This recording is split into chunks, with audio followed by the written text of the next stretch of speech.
Hey, Bikeaholics, Zero 3D has a wide variety of innovative products for your Harley-Davidson and brand new line for your Honda Goldwing named Gold Strike. I like gold. I like it gold. Affordable chrome lighting and comfort products and CAN bus made simple with plug and play lighting systems. That's right. Head over to lawabidingbiker.com/store and check out our full line of Zero 3D products.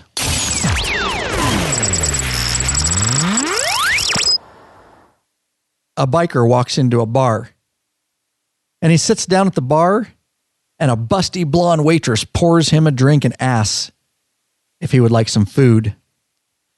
The biker looks up at the menu above the bar and sees that it says hot dog $2, cheeseburger $5, hand job $10.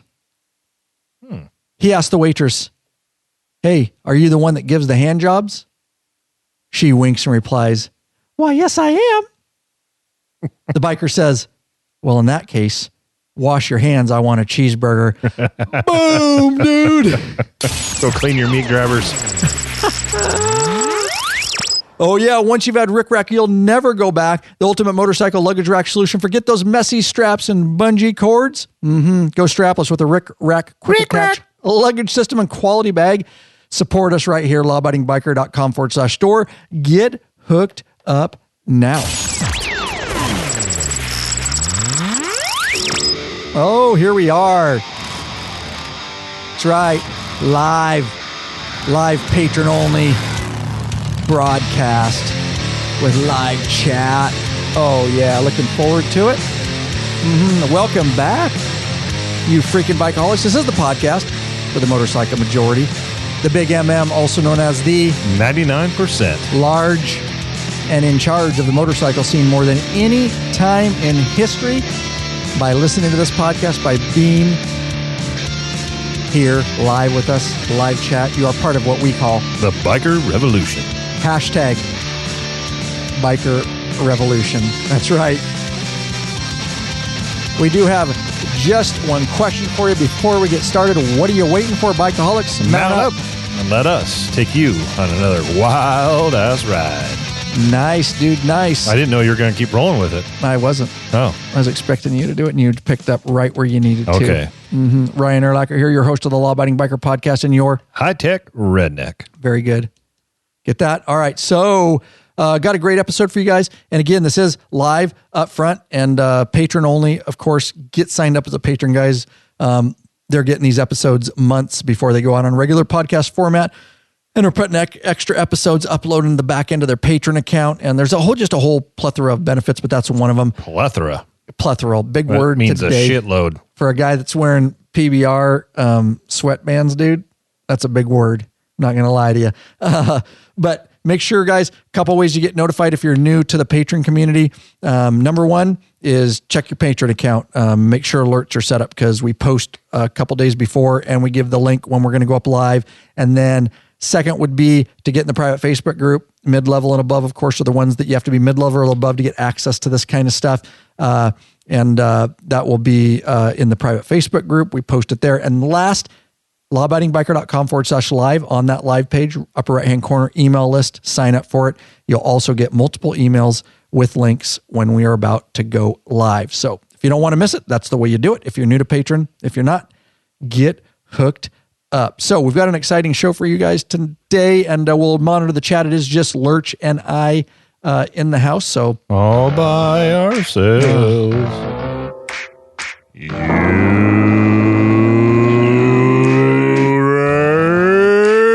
Lurchy in the house.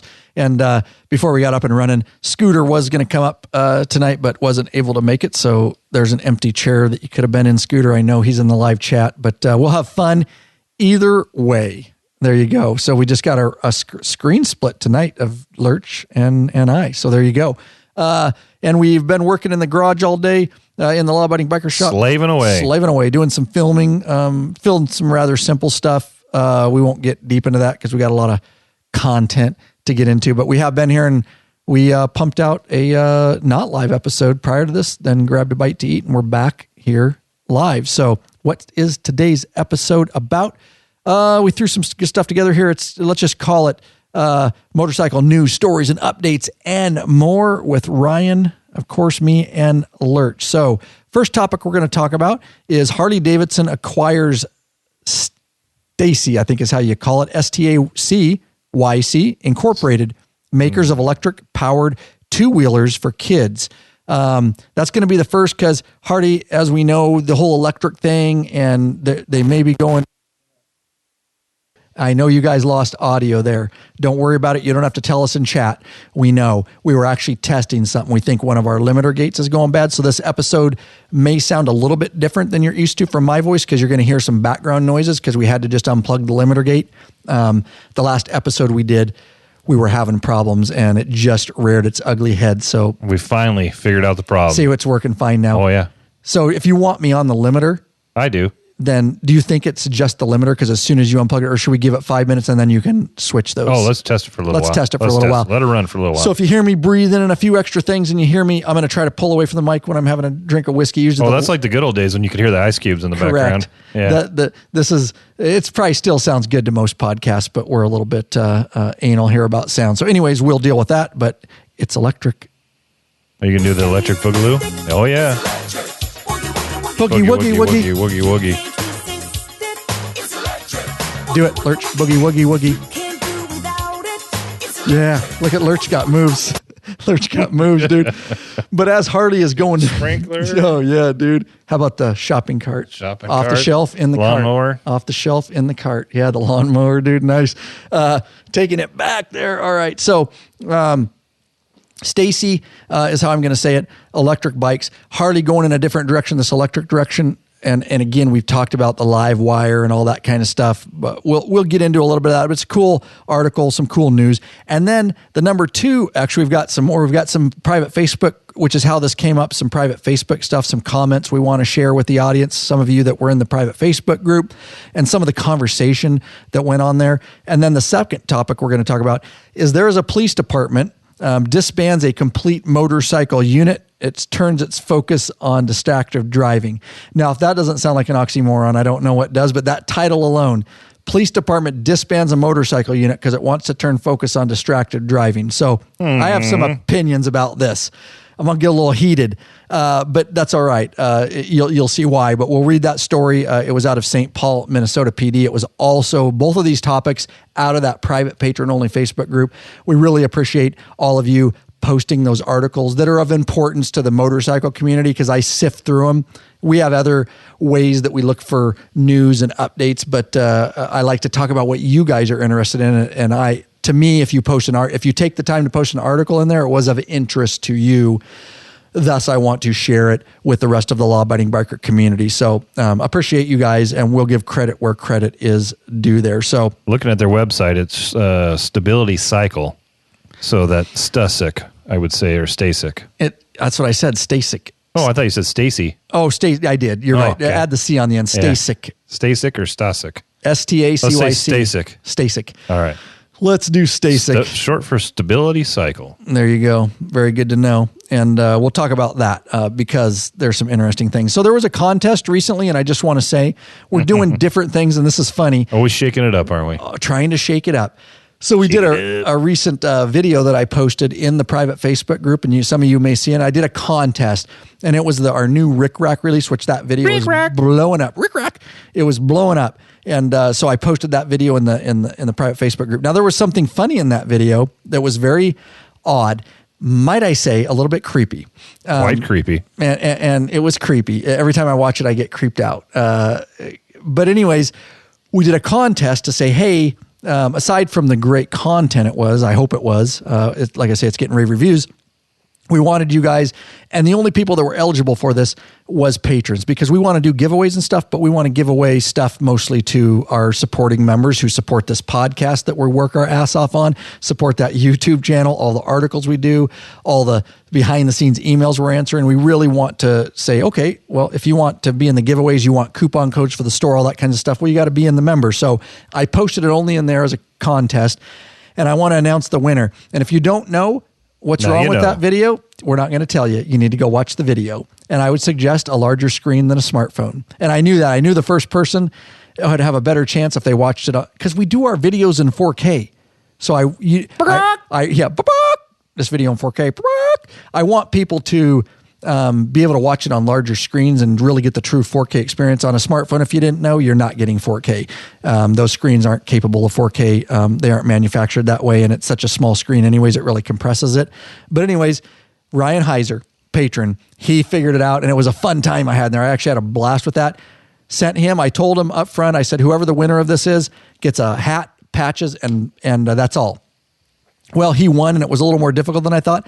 And I was in the giving spirit. So I figured, what the hell? I'm going to throw in a bottle. So I emailed him. I said, not only are we sending you a hat and patch, Ryan, I'm throwing in a bottle of Bug Slide and a microfiber cloth because that's how we roll. And so on the way to Ryan Heiser, thanks for playing. If you want to see it, you can get it on YouTube and find out what's wrong. Let me just tell you, I'm not going to give you any hints. It's funny. If you go to the private Facebook group, you'll figure it out because we talk about it. But then you'll be able to go back and actually watch it. It's creepy. It's creepy. It might be, Oscar might be involved. I don't know. Oh, that might have been too much. All right, real quick. This is a bike for sale, guys. You might be interested in this. Do you want to talk about this, Matt, real quick? Yes. Big Daddy's got his 2018 Road Glide Special up for sale. And he's got a plethora of bikes down there, and he's making a little room in the garage. It is a fully loaded Road Glide Special. Got a bunch of Zero 3D products on it because we use that bike for a lot of our projects. It's the white with the blacked out motor and all that kind of good stuff on it. It's got some MAPE hangers, not really really tall ones, are like 13-inch, perfect size. Beautiful bike. Okay, how the hell do they get it if they want it? Oh. Well, I don't know, other than you can search it on Craigslist. No, I mean, Rick at lawabiding. Oh, that's right. There you go. Yeah, you can email him, Rick at lawabidingbiker.com, and he can give you the info on it. Why don't you throw a link in the email or in the chat? The chat? I cannot. Yeah, I can approve it. Oh, okay. I think it'll say it needs to be approved, and then I'll approve it. Give it a shot. It'll tell you can't, but I think I can approve it. We'll try. We will see. I need to change that so you can do that. Yeah. I got to get into settings or something. But anyways, there you go. Big Daddy just selling one of his bike. He needs to make some room for, what do you say, daughter's car or something right now. Ricky's getting a car and he needs to make some room. And don't worry, he's still got the Indian, so he's not bikeless or anything like that. And then he's got to liquidate. And he'll buy another one. Yeah. You notice everything working fine on this mic. Yeah. Limiter gate, we nailed it down, dude. Let me see if you get that link in there. I'll go ahead and move on while he's going to put that link in there if you want to look, if you guys haven't seen. It's on a lot of YouTube videos too, that particular bike. So if you want to get a good look at it, it's a badass looking bike. It is a popular bike. And it's got a ton of Zero stuff that we put on and all that kind of stuff. I didn't mean popular. It's famous. Famous.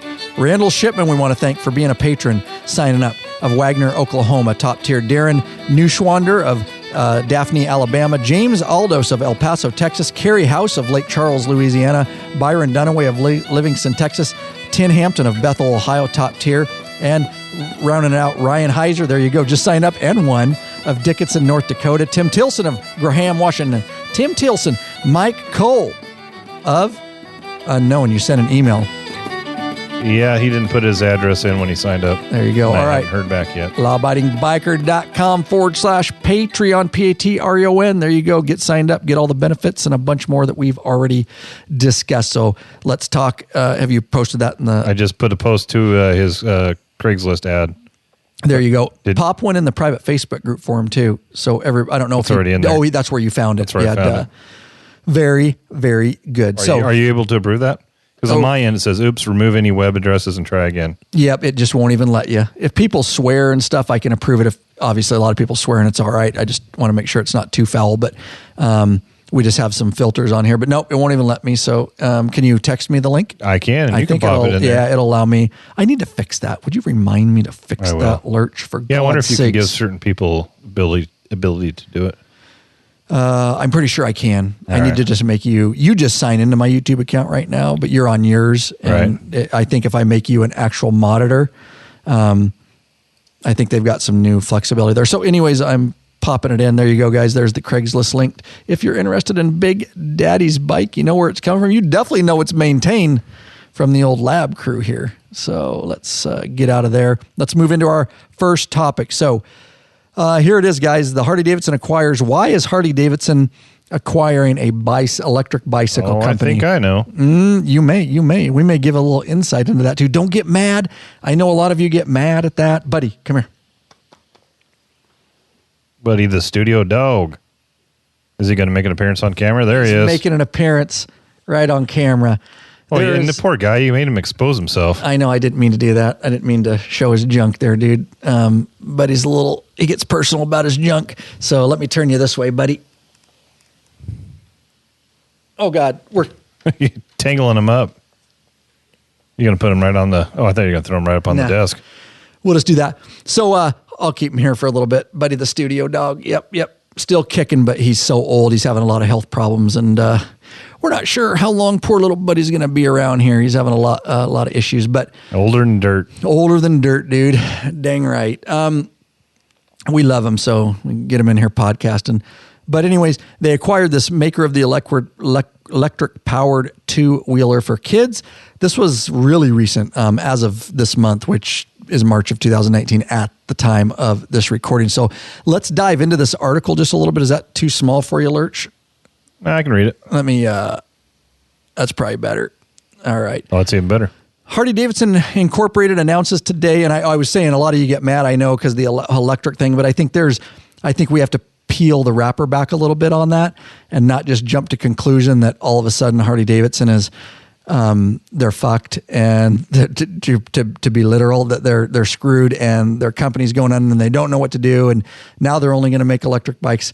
We need to peel the wrapper and have an open mind about that a little bit, because they're trying. In fact, our last episode, we talked about some other things. You'll get to hear that episode eventually, guys, but it's about the health benefits of riding a Harley-Davidson and how Harley has actually hired companies to do brainwave studies on the health benefits of mental health benefits of motorcycles and physical health. So that episode's coming up. So piggybacking off that, they're doing a whole bunch of innovative stuff to try to move forward into the future. They have to have big eyes and a big umbrella, and to kind of feel their way through the transition as we go forward into the future here. So Harley-Davidson Incorporated announced today that it has acquired StaCyc Inc., producer of 12 and 16 EDRIVE electric-powered two-wheelers specifically designed for kids.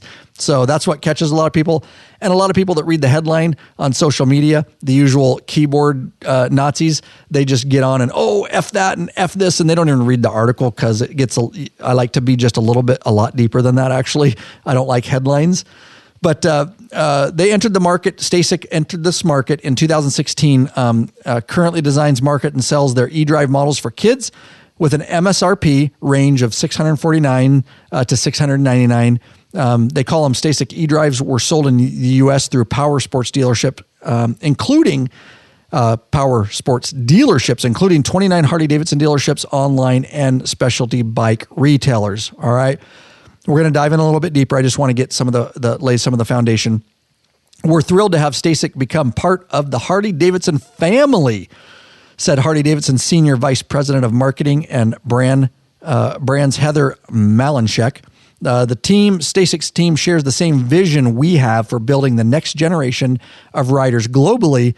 We believe that together we will have a significant impact in bringing the fun and enjoyment of riding to kids everywhere. This acquisition of StaCyc expands Harley-Davidson electric portfolio. We already talked about the Livewire, right? And we got something else too, and reinforces its commitments to lead in the electrification of motorcycling. Harley-Davidson previously announced plans to launch the Livewire. We've already talked about that.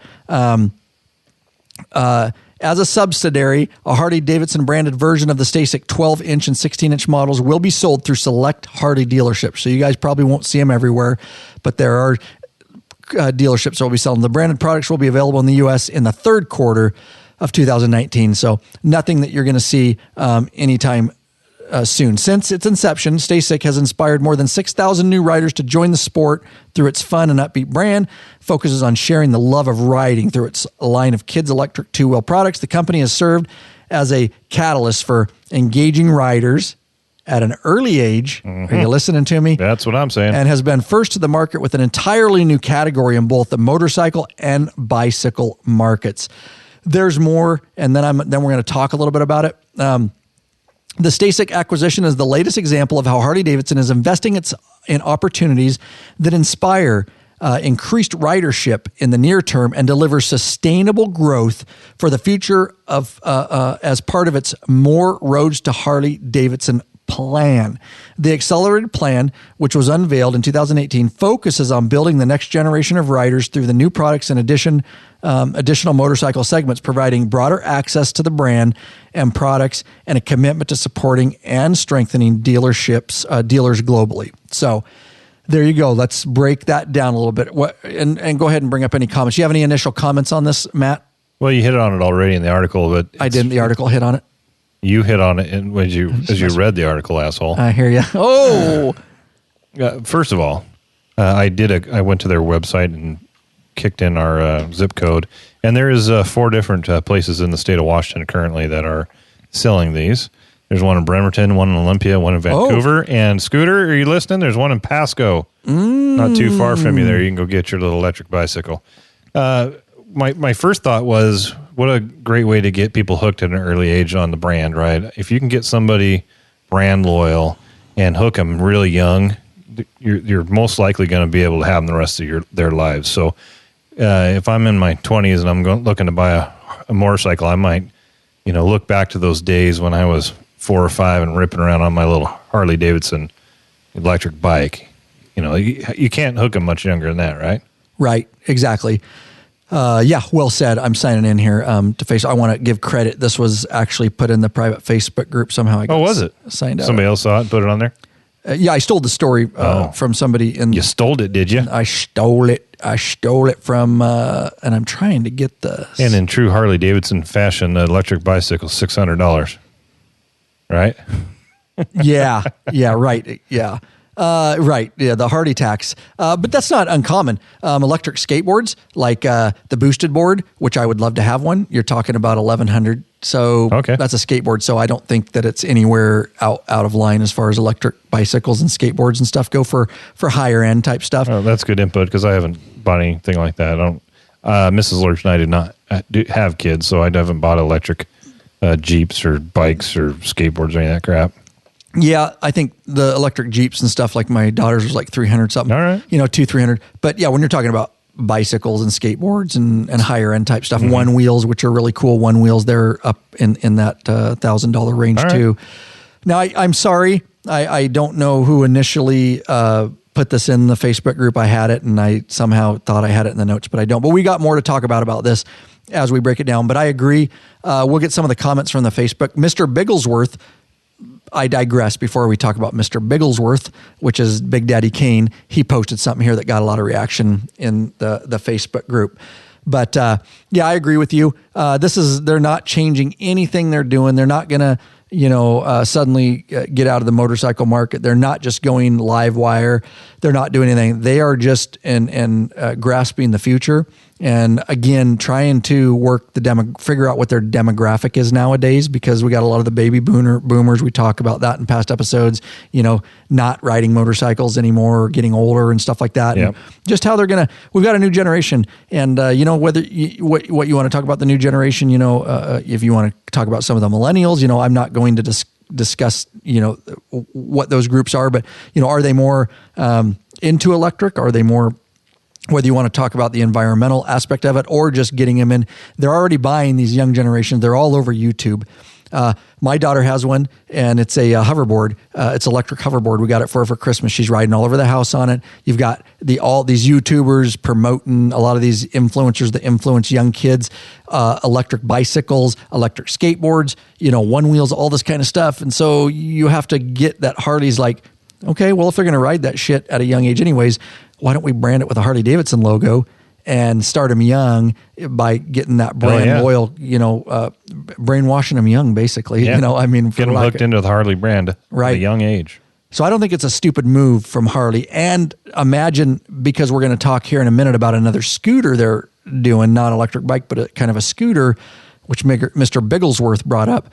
But they're really, really investing into the electric industry. They're diversifying their portfolio. Oh, geez, Louise, that was deep. From Lurch right there. But they kind of have to do that. It doesn't mean they're all in and they're going to, like I say, change, but they definitely are working on that electric. And because they're acquiring companies like that, imagine the years of R&D behind that, and they're going to be able to take that R&D that's already been developed and then mold it into future products instead of starting from square one. That's what a lot of companies do. Apple does the same thing. They buy up companies that are already making certain things, and then they get all that research and then make it really good, so to speak. Take all that and then build on it from there, because it sets them ahead about 2 years of R&D. So that's pretty normal for these big companies to do that. But I don't see Harley changing at all. I just see them behind the scenes really embracing this. Now let's get to this article. Actually, it was a post, and here's Mr. Bigglesworth. Mr. Bigglesworth, he doesn't hold stuff behind sometimes. I'm just going to let you guys know. Y'all know Mr. Bigglesworth. Here's his post, and it's an Instagram post, but he posted it over to Facebook, the private Facebook group, and he said it's an article, which we're going to go through, an Instagram photo, I should say, and so, that Harley put out. He's purposing it here. You fucking got to be kidding me. Question mark. HD, you're fucking back to your AMF shit, exclamation point. Straight from Mr. Bigglesworth. He's a well-spoken, well-intense individual. We love him. But I thought it was funny and to put it on here. And if you didn't think, and so it's got a picture of this dude, and it's like an electric scooter. It's like partially motorcycle. It's got like actual front forks. And let me see if I can, here's the actual Instagram post. It gives a better picture of it. See that? Yeah. You can see it okay.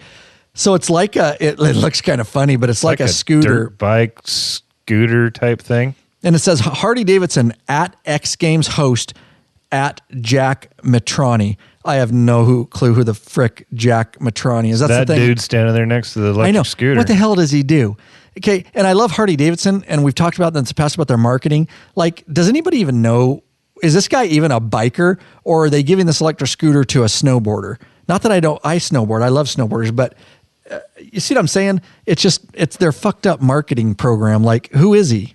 That's a picture of it? I just Googled Harley-Davidson scooter, and that's what came up. Nice.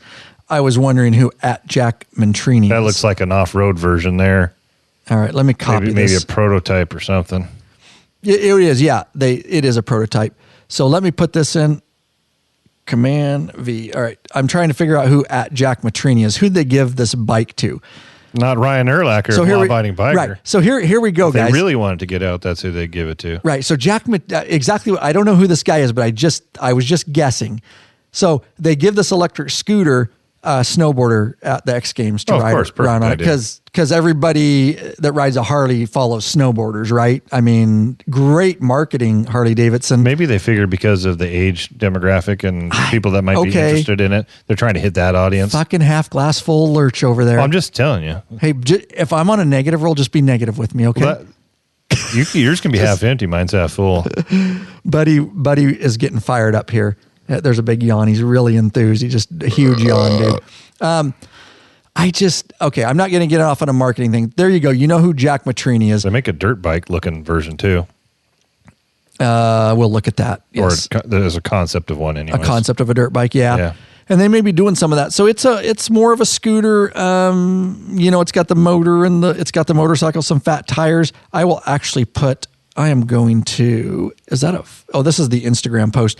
I'm going to put the Instagram post here in the live chat so you guys can see kind of the bike we're looking at and stuff like that. But the snowboarder apparently rides around. They think this is cool to Instagram. But you're right, Lurch, and all jokes aside, I'm being negative. You're absolutely right. Maybe that's why. But you know what? If I was Harley-Davidson marketing, we'd give it to some influencers. I would give it to I don't even care. Give it to a young influencer that rides motorcycles. You know what I mean? Yeah. There's got to be young kids that are racers and riding Harleys. What the hell are you giving it to a snowboarder at the X Games? Like, that doesn't resonate with hardly anybody. Give it to somebody. But again, like, it gets complicated. I don't want to get on a soapbox that I'm already on there. But anyways, let's read. Why don't you go through and read some of the comments? So now that you guys have the picture and all that, I thought hooking the kids was I must have missed part of the conversation. So why don't you read some of this is in the private Facebook group. and read some of them. Greg Doncaster, who's actually in the live chat right now, commented on it, and he says, "Who was running the asylum in Wisconsin? The inmates?" Laugh my ass off. What else is Harley going to release this April? Brian Bollinger said, "What the fuck?" or WTF. I hope this is just one of Harley's engineers dicking around and not something for future production. He might be in the back room smoking a little ganja. Just, I'm gonna make some electric scooters. Then Greg put another good comment in there. He says, "I know $30K for the live wire was too much, so they dumped it down to this $29K millennial version." Funny. That's what I love about the Facebook group. Got some witty people in here. Let's see if you see any other. What the actual shit is that thing? That's just straight up from Victor Ricardo. He had 4 replies to that. Mr. Bigglesworth, shit show. What, Mr. Bigglesworth, what do you really think about this scooter? No kidding. Yeah, let's go down. When I was 7 years old, says Chris Hotup, I used to dream about riding the neighbor's mini bike. It's kind of looked like that circa 1972, Briggs and Stratton. Yeah, it kind of does. It looks like a little mini bike. Now, does it have a motor? Maybe I confused it and said it was electric. I can't tell by the picture. Can you? I can't tell either. Yeah, I'm looking here. I'll check the website the real Google quick Sphere right now and see. I'm trying to think. Maybe I was just confused on this. I can't. God, that picture isn't big enough. No, that's electric. Yep, it's electric. See that? It's got the battery, so it is an electric scooter. So it is in the electric sphere, so to speak. Let's go down a couple more, and then we're going to move on because we're going to. I think we can piggyback on this. Yeah, I'm sending you a little screenshot here of the 2 concept versions. Okay, for you to look at. I know the listening audience can't see it, but Mr. Bigglesworth goes on to say in his comments on his own post, time for dirt bikes, a sport bike and adventure bikes over an electric scooter. Agree. And they are working on adventure bike, right? That new one coming out. I can't think of the name of it off the top of my head. We've talked about it on this podcast. So they are working on that too. So good. Let's go down. Harley-Davidson, Timothy White says, Harley-Davidson is showing that every generation has sold its soul for money, even Willie G. It's a damn shame what this world has become. What do our patrons in here really think? What do they really think? I'm not getting a good feel here. Anyways, let's see. Mark Arnold. Here you go, Mr. Bigglesworth. Don't drool too much. There you go. Electric concept ride. Oh, is this a video? Yeah. Let's pull that schnizzle up. Let's see what it is.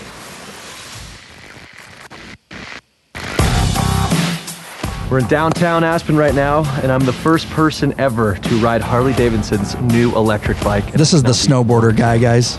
Grew up riding dirt bikes. This thing just looks way cooler than anything I've ever owned, and I'm really excited to get on it. So if we could actually just stop talking about it and get me on this thing, that would be great.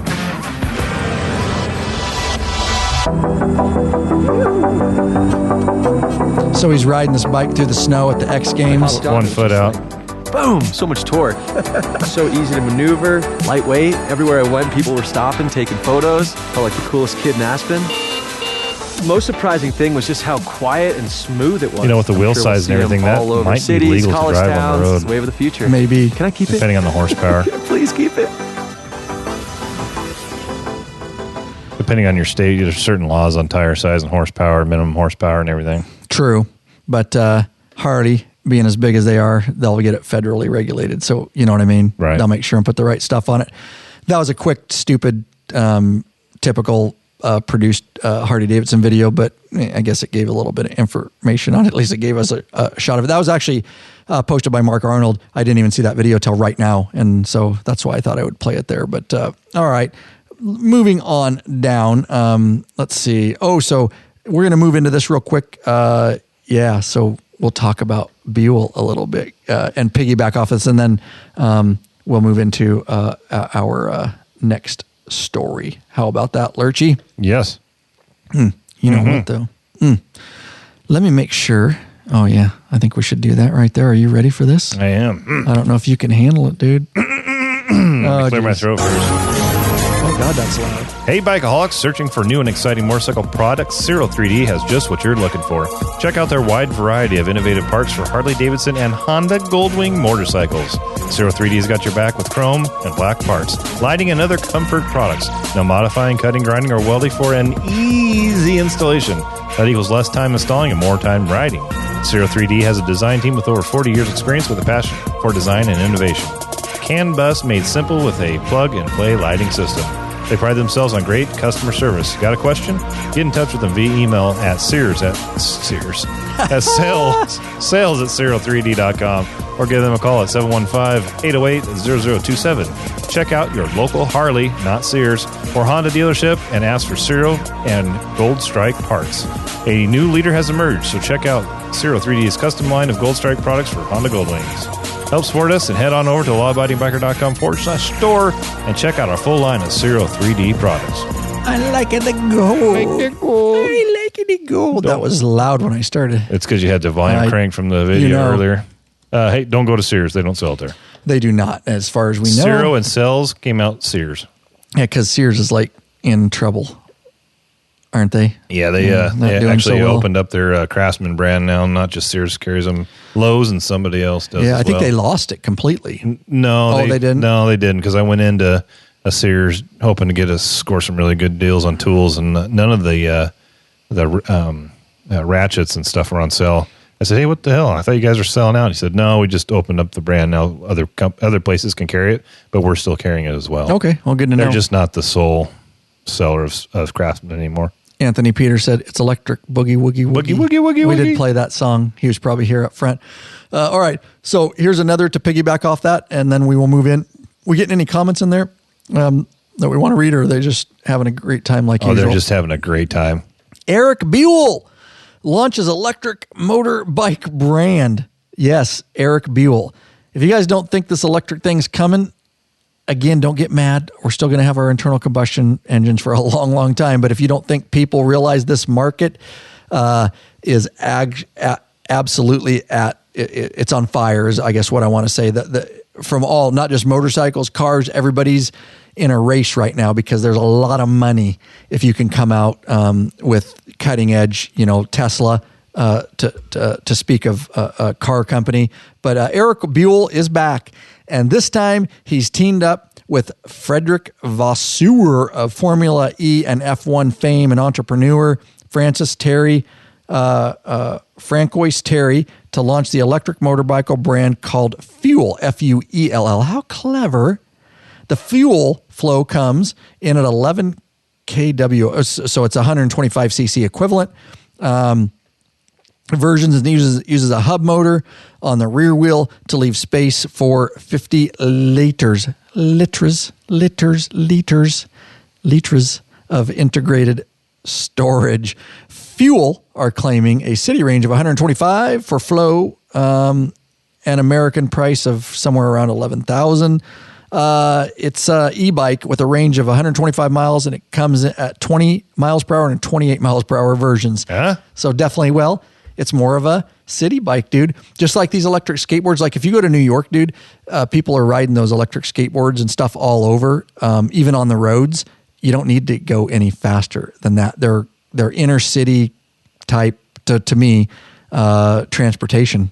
That's a pretty low miles per hour, though. You can't even go to 35 or 40. You don't need city to. traffic. You don't need to in those cities, dude. It's stop and go, dude. And the nice thing about those is they can lane split and all kinds of stuff in those big cities. You see it in some of the other countries, dude, where there's motor scooters everywhere. Some of these big cities are overcrowded, and I think you're going to see a lot more of this. You're already seeing it with electric bikes. There's the electric bike share programs, all that kind of stuff. The scooters, the skateboards, the one wheels, all that kind of stuff. So I'm not that surprised by that. It's got 74 foot-pounds of torque, and it's got removable batteries. Anyways, also virtually maintenance-free carbon belt drive system, internal hub gears. Say it will cost. I don't know where that 10,000 price tag, an American price. That's for the flow, and then there's another version called the fluid. Okay, will cost $3,200, $3,300 in America. but mention financing options for both bikes. We are expecting to find out more in the coming months, but Fuel claimed the deliveries of the fluid will start in 2019 with the Flow coming in 2021. There's no mention of whether the bikes will come to Europe, but anyways, more news will be forthcoming. There you go, guys. If you don't think it's real, it is. You can be mad about it, Mr. Bigglesworth, and I love it. You can be mad about it all you want. You can cuss in the private Facebook group and pound your fists, and all you guys that are mad, I get it.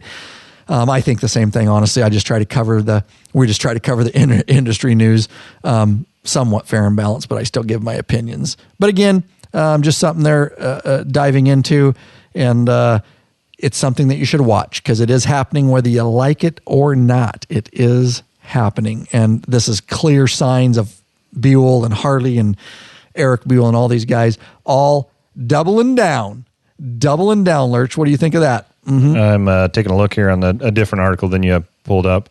The Flow is an actual motorcycle, electric motorcycle. Okay. The Fluid is an electric bike. Bicycle. Bicycle. Okay. So say it again. The Fluid is... The Fluid is a bicycle. Okay. The Flow is an electric motorcycle. So that's going to be the one that's around 11 grand. Yes. But still, electric motorcycle, and it's only going 2028. But, right? I'm looking to make sure.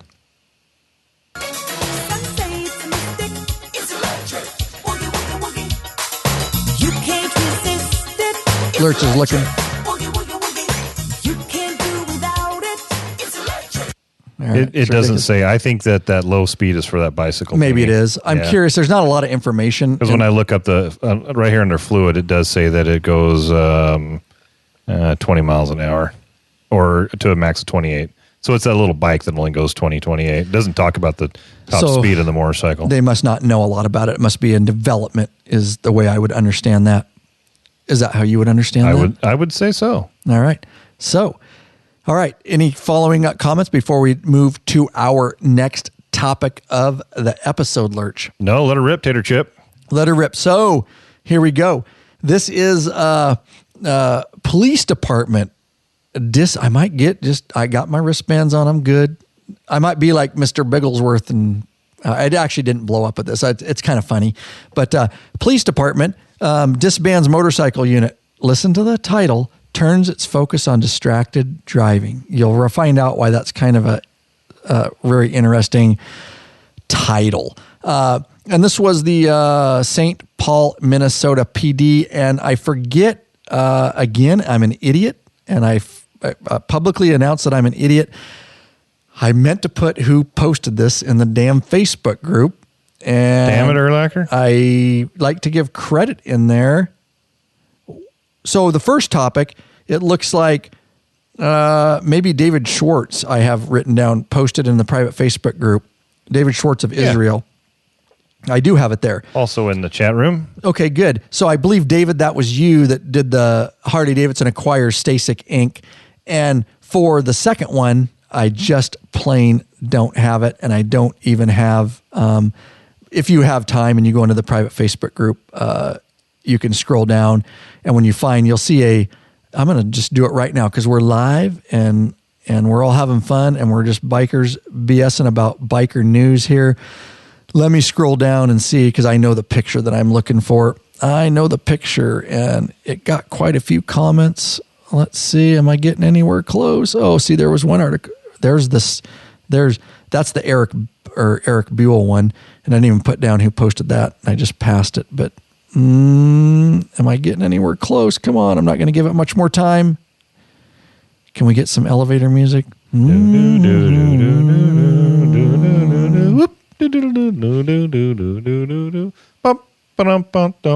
the electric bike. See, lots of guys. Oh, yeah. Lots. There's quite a few guys that are posting about those, which is why I knew it was kind of something that we needed to talk about. But I don't know. I can't find it, and I'm sorry. That's all I can say. Whoever posted that. I'm just going to go back because we need to move the frick on. So anyways, now let me tell you, this will give you a little context as far as this department goes. So the department employs, I looked it up, the St. Paul, Minnesota PD, the department employs approximately 800 people, including more than 600 sworn officers. So good sized department. In 2016, the police department responded. I don't know. They responded to crime. So, anyways, I forget what their population, but I want to say it was a little over 200,000. If you could look that up real quick, St. Paul, Minnesota PD. But that gives you an idea. It's a decent size police department. So I'm going to go into this article. I may already You want to know have how many officers they have? What you said? No, I already said that. Oh, I want to know the population of the city. Yeah. So let me start while he's looking that up.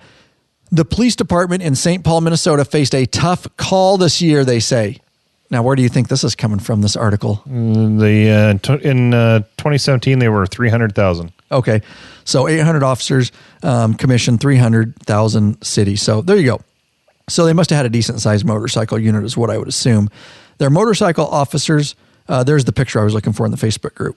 Their line of bikes there that 1, 2, 3, 4, 5, 6, 7, 8, 8 at least, and they probably have more. That was probably just for the pick. But the motorcycle officers, this is coming from obviously a press release, probably from their administration. I'm not going to dog it police administration too bad in this podcast, but I'll refer to it a little bit about kind of the way things work sometimes. They're motorcycle officers and historic equestrian unit, so it's double whammy.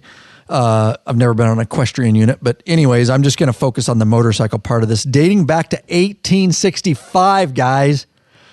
Motorcycle unit dating back to or equestrian unit dating back to 1865 were popular with the community. But there's always a but, administration says. New challenges like the rise of distracted driving and increased injuries for officers on motorcycles and horses prompted a drastic reorganization. It just had to happen within the department. In an effort to improve efficiencies, this is straight from admin. In the effort to improve efficiencies, effectiveness, and better response to emergency public safety concerns. Oh, that's a big old mouthful, isn't it? The SSPD ultimately chose to end its mounted and motors. How got rid of them both, huh? Convenient is that, dude? The move affects, okay, here we go, 12 officers. And we're going to break this down a little bit more, but I want to give you the foundation. The move affects 12 officers who would be moved off their mounts and into patrol cars. So it must be 12 between the horse and the motorcycle is what I'm assuming. Maybe it's 8 on the bikes and 4 on the horses? Maybe, or 6 and 6. I don't know. I just, based on that photo of 8 motorcycles, I'm guessing. Look at that. Look at you. I deduced it. They'll be moved off their mounts and into patrol cars. The SSPD explained that the reasons for ditching the bikes and horses. First, calls for service have increased. Well, no doubt. And motorcycles and horses can handle a lot of those calls. We'll get into that. All right. In St. Paul, and the SSPD mostly needs patrol cars to dispatch these calls, not bikes or horses. We'll talk about that. I'd like to see how many accidents they have. I would actually like to break those calls for service down. All right. With a city that size. Then there's officer safety, because being a police officer should be safe. All right. There's officer safety. Mounted and motors officers are hurt more frequently than traditional patrol officers. True statement. I'll tell you that right now. And their injuries tend to be more severe. Right. I can't argue with that, said St. Paul Police spokesman Steve Linders. In the past 4 years, SSPD motorcycle police have been injured 15 times. Making a note? Yep. Write it down. Okay. Got to make notes when I can. 15 times. One officer lost his career to his injuries, which absolutely that can happen. It can happen just being a regular police officer. I've seen police officers lose their careers getting in car wrecks. Now, riding on the streets has been deemed too dangerous for St. Paul officers. That's partly due to the third reason, the growing public safety risks, that is distracted driving. Because distracted drivers can't hit you in a car either. Matt. Oh, no, they can't. They only hit motorcycles. They only hit motorcycles. Big Daddy's in the room. Sorry. Okay. That's fine. You can see where I'm going with this a little bit. So I'm going to do this real quick, and we're going to get a little bit deeper. I'm going to get a little bit fired up. I'm kidding. That's just a little bit baity, but I will give you some internal concerns about that administrative decision. And obviously I don't agree with it, and I'll give you basis for why I don't agree with it. And I'll give you a little insight into law enforcement and into motorcycle units and a little bit how they work. We've done some episodes in the past, but I'll kind of keep it specific to this article. So let's do this. Are you searching for the easiest and quickest attachable luggage system for your motorcycle? Rick Rack has just what you're looking for. Forget all those frustrating straps and bungee cords that can come loose and slap yo paint. Slap yo paint. Check out one of Rick Rack's awesome quick attach strapless luggage rack systems. This father-son team designed something really special. You can't find it anywhere else. I guarantee that, guys. Yep, and these guys ride, so they truly understand the needs of bikers. This Rick Rack quick attach system is strong, durable, secure, with a lockable system. Also, check out their full line of quality touring bags to accompany your quick detach system. Once you use Rick Rack, you'll never go back. There you go. What are you waiting for, bikeaholics? Head over to the Law Abiding Biker store and check out our full line of Rick Rack systems and bags, lawabidingbiker.com/store. We just released a video, updated video on the Rick Rack system that we did the little game on, and has some creepy stuff going on in it, but it blew up. And Rick, Big Daddy, is in the chat room. God bless him, Big Daddy, we love you. He has had a hell of a time keeping up on demand. We've sold so many of those bags based on that video, and because it's such a quality frickin' product and so convenient.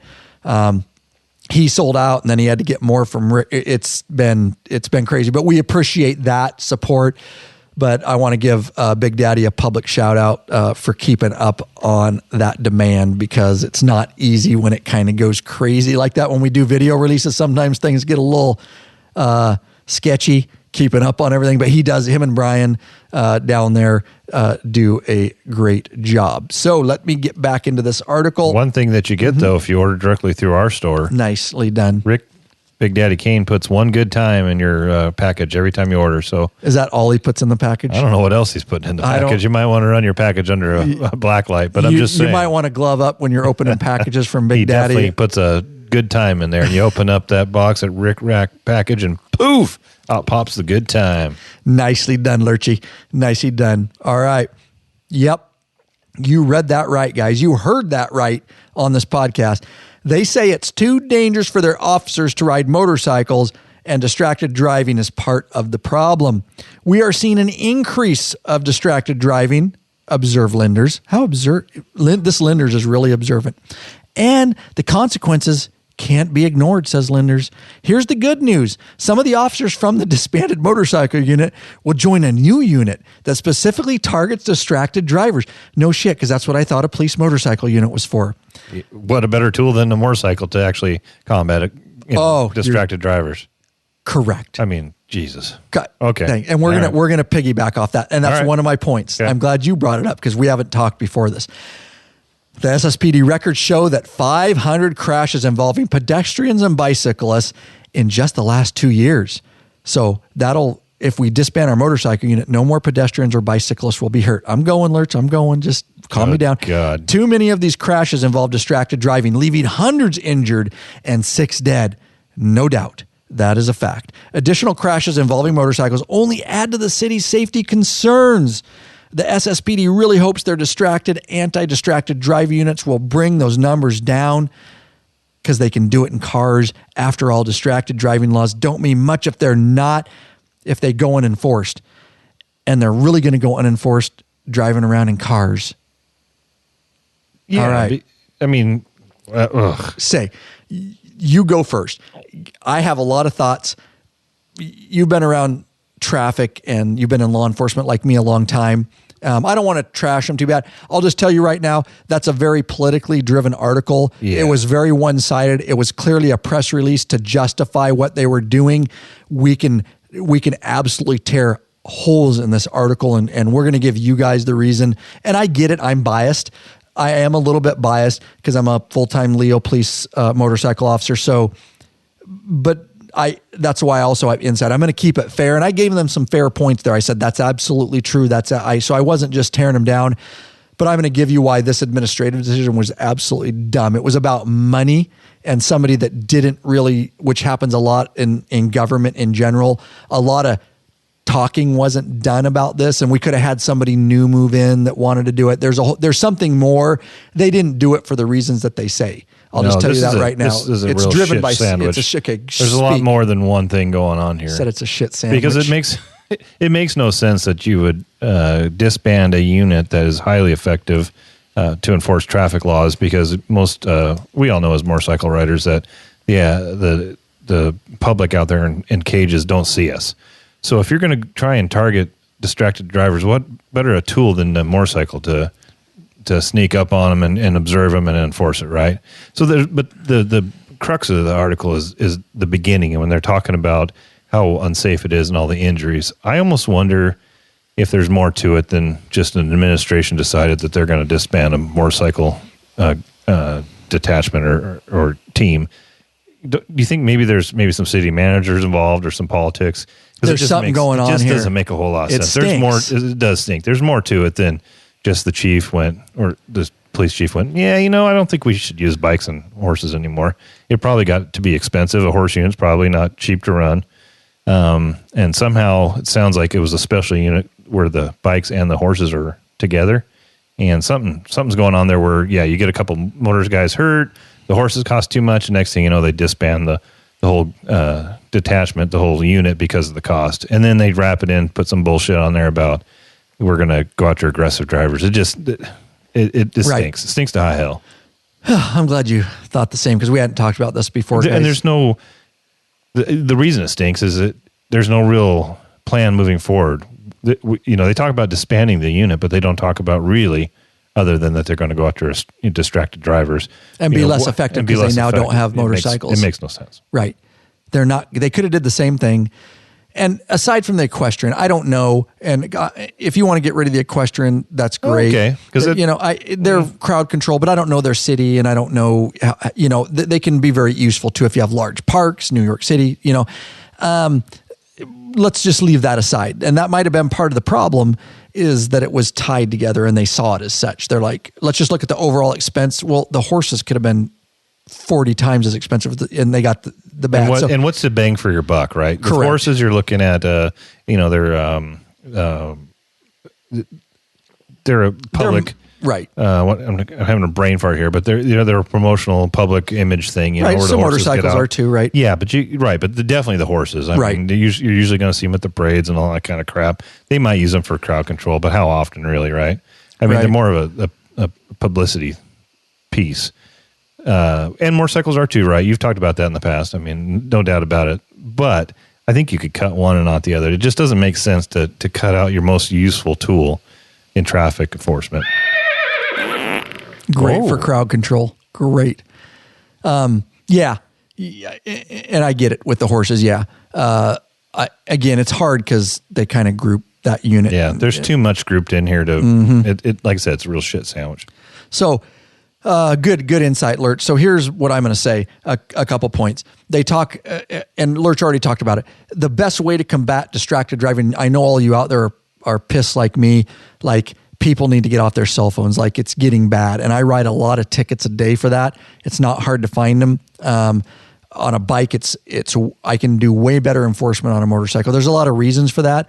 It's hard in a car, but let me just give you one example that might give you a little bit of insight. So let's just say there's a car stopped at a light and they're in the left lane and they're waiting to make a left-hand turn. Okay. I can see if I'm coming, what would this be? At an angle to the right, perpendicular. And I'm coming through that intersection. I can look at the intersection and see people's heads buried in their laps. With my bike, I do it all the time.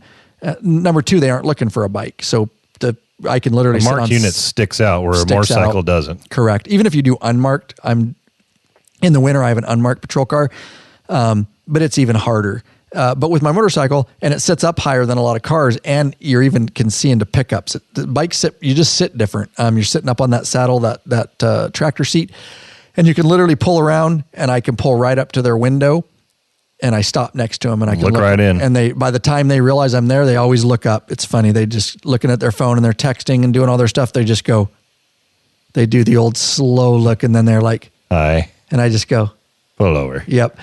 They are very effective. We can sit at sidewalks and alleys and see the backed up traffic. You just see a whole bunch more. You're more aware. We talked about it in one of our other episodes about the health benefits of motors, but you're more aware of your surroundings. You can see everything. You're not blocked by windows. I'm telling you, if you want to cut down on distracted driving, you get a motorcycle unit. If you want to do real hardcore traffic law enforcement, in most cases, that's why cities have them. They are highly effective, way more effective. I can sit on a sidewalk and run laser because by the time people see you, too late. They're looking for patrol cars. They just don't see you, and which is a danger of it too. I get that, but I'm telling you, by far, and I think Lurch can attest, as he already has, if you're truly, as their headline said, trying to get rid of distracted driving, they just went 10 steps backwards because they're going to put these guys in cars and they're going to be 10 times less effective in cars than they would have been. If you really wanted to combat aggressive driving, you would have kept them on and you would have focused them and very targeted enforcement based on collisions, and you would have collected your data and you would have put those, you would have dispersed those motorcycle units in those areas of the highest complaints of that, right? All the data, that is how you combat it. Cars, you're taking steps backwards. So that's dumb. That's why I read the headline. I said, number one, that's dumb. And that's why we say this smells. It smells big time. The other thing I want to say is they say that motorcycle officers are more injured. And I agree. It is the most dangerous position in law enforcement. And when you talk about city, municipal, county law enforcement, more motorcycles, the numbers are injured in that position. It's a much smaller number, but within per capita, it's much more officers are injured, and they're usually bad injuries, and there's a lot more fatalities. So I agree with all that. Here's what I say though. They give us no insight into this police department's training program. They say they have had a lot of officers injured. Did they stub a toe? Is that an injury? Or did they break a leg? Or do they just have a couple of injuries recently and the city manager's like, right. Oh, that's dangerous. We got to get rid of that. Exactly. A couple L&I claims. But again, we don't know what kind of injuries. I caveat off that, or I piggyback off that a little bit, and I say, I don't know what their training program is because we have a motorcycle. We've got 5 right now, and department's about 160 commission, 150 commission, something like that. We haven't had any major injuries. I mean, minor, nothing that got them off riding, but you get that at the firearm. We take guys out and instruct them. I'm a firearms instructor. We get more guys injured at the range than we tripping and falling and slide. They cut their hands from slide bites and all kinds of stuff, and running around and somebody blows a knee because they're ducking for cover and shooting. I mean, this is ridiculous. And I don't know what their training is, and that's the problem. Is we're very lucky at my agency. We train pretty hard. I'm a trainer, and we do very intense training to keep us up to par so we avoid injuries. And I don't know what their training program. If they're having that many officers getting injured, I have to. And I'm not talking for them. If there's anybody from that department listening, I don't know what their training regiment was. I have to believe, and maybe most of them were getting hurt on the horses. We don't know. Again. There's whole not enough information in the article for us really to say. Right. And so I would want to look at if it was me, I'd want to go in and look at what their training program is. Because there are a lot of departments I've learned in the U.S. that they get trained once and then they don't do anything. And that's dangerous. I've talked about it in past episodes. So I don't, but I'm not saying they did that. But I'd want to know that. Why are so many officers getting injured? That's what I'd want to know right away before we just disband a unit that's going to take us backwards with combating distracted driving. And I gave you guys just one instance of how a couple instances of how motorcycles, there's a whole bunch more. We could get really long on this episode about how much I ride. I do both. Right now, there's so much snow and ice on the road. I'm in a car, and going from the motorcycle to the car, I can tell you that absolutely to combat traffic violations, motorcycles kill it. Absolutely kill it compared to our cars. That's why they have them. They would have never got them. And getting to collision scenes and back up traffic, you can get up to a mile of backed up traffic. You can split it. You can ride the shoulder. You can get up. There's a whole bunch of other uses. The public relations aspects alone, they gave up a whole bunch of PR stuff right there too. I don't know where their department is with PR and all that kind of stuff, but they're giving up a whole bunch of stuff here. So those are just some of the questions. Do you have any follow-up on that, Lurch? Because I'm losing my voice. Yeah, what's going on over there? You've been talking too much today? You haven't wet your whistle enough. Correct. Wet my whistle. Now it's all better right now. Mm-hmm. No, I was actually just looking through the comments to see if there's anything to bring up. The Facebook comments? No. Our okay. Members only, our Patreons. Yeah, and I'm sorry if you guys, did anybody mention who actually posted that in the Facebook group? I didn't know if anybody would find it for me. Ooh, I might be getting close because I remember some of these. It might have been David Schwartz again. It might have been, dude. I saw an I did.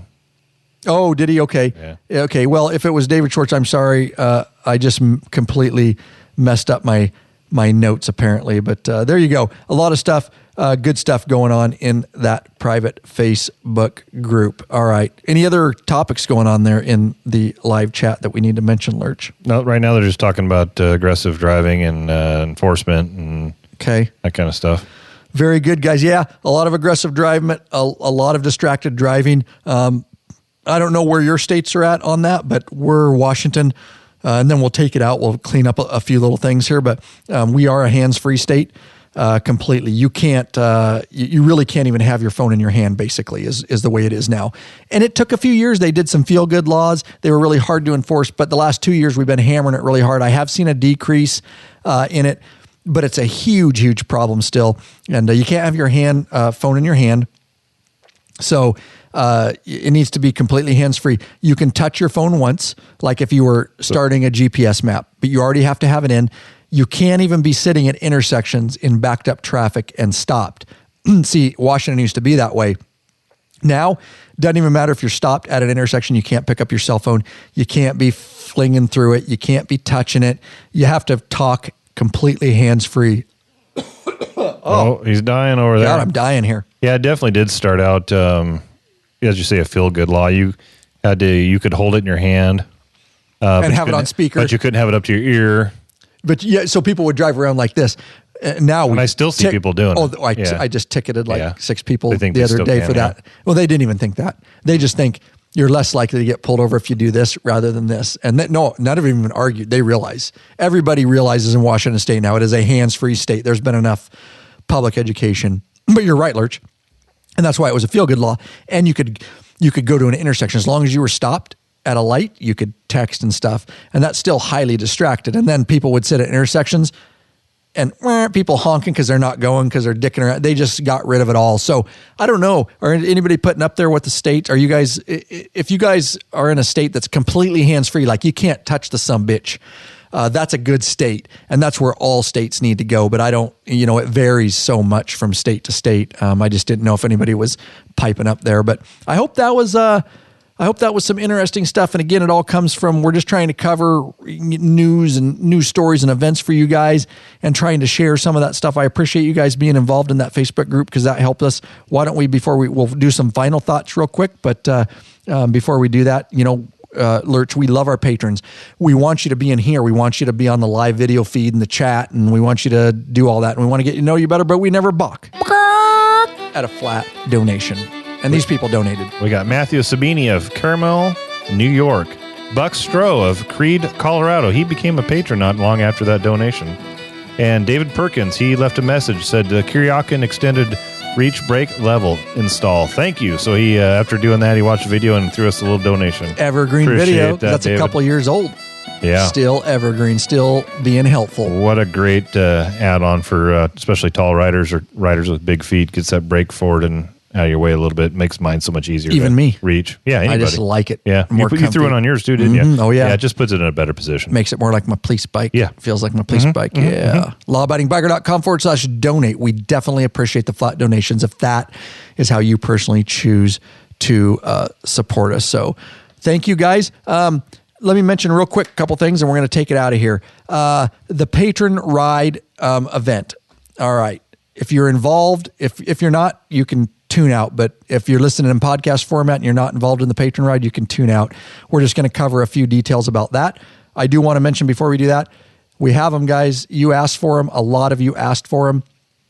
We brought them back just because you guys asked. Actually, they're not they're there's not big margins on this where we make a ton of money on this. Really, that's why we had them and then we got rid of them. But you guys asked so much, and I really try to listen to the community and what you guys want. But you guys wanted a way to brand yourself. So when you're at events or you're at patron meetups, you guys wanted a way to put patches on and become part of this law-abiding biker club, this community, this biker revolution. So we went ahead with the help of Big Daddy. We brought these back to the Law Abiding Biker Store. A bunch of you have picked them up, and we really appreciate that.